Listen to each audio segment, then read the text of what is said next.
There's no disputing that the Canon R3 is jam-packed full of incredible features. If you've been salivating at the mouth after watching many recent videos on the EOS R6, but then found out that you'd have to probably sell your house, or if you've got the money, file for a divorce, if you were to actually buy the camera.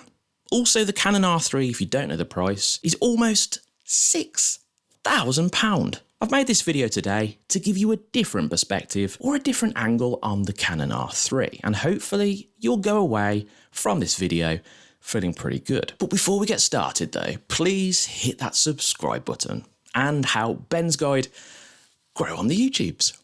I'm currently shooting the video today and taking photos with the best value camera Canon have released, in my opinion, probably in the last year, and it cost me £4,000 less than the Canon R3. It shoots 4K up to 60 frames per second, full HD to 120 frames per second, shoots 20 frames per second in burst mode, can record C-Log 3, outstanding autofocus, and shares the same sensor as the Canon 1DX Mark III, which is also priced at about £6,000. This camera is the Canon R6. What could you do with the extra money that you would save not buying the R3?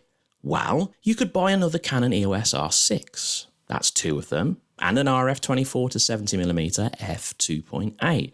That's two cameras and one lens. You could buy a Canon R5, a Canon R6, an RF 50mm f1.8, an RF 35mm f1.8, almost for the same price. Or you could buy two Canon R6s and go on a holiday abroad. Everybody happy. If you would like to know actually how the Canon R6 performs, I've put together a great little review on it.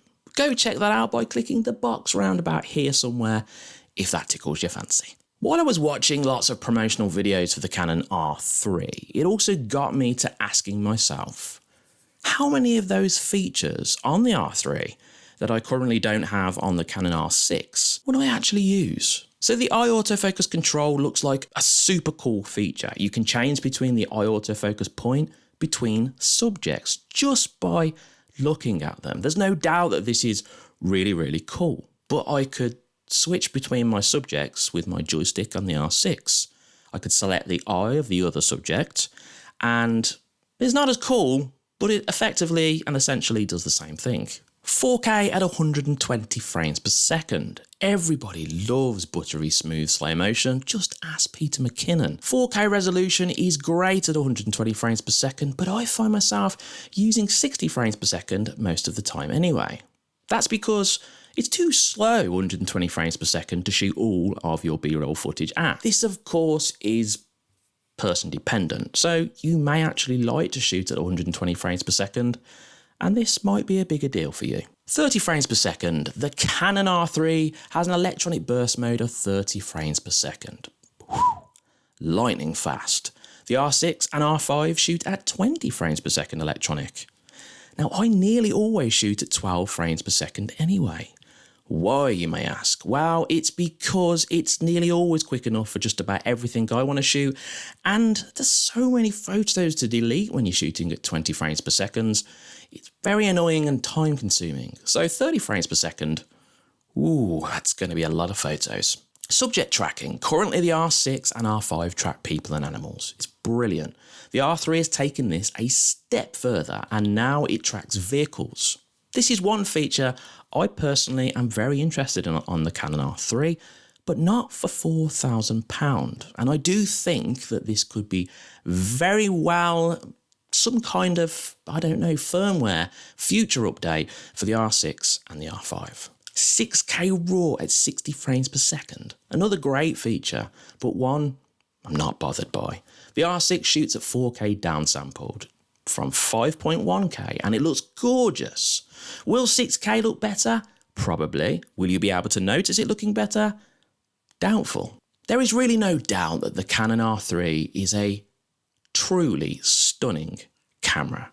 Canon have done a wonderful thing by creating it, but I'm not going to spend £6,000 almost on a camera I just won't use the extra features on. And just because it's the latest and the greatest model out there. There may be some of you watching this now thinking, I don't care. I don't care what Ben says because I just want to get an R3.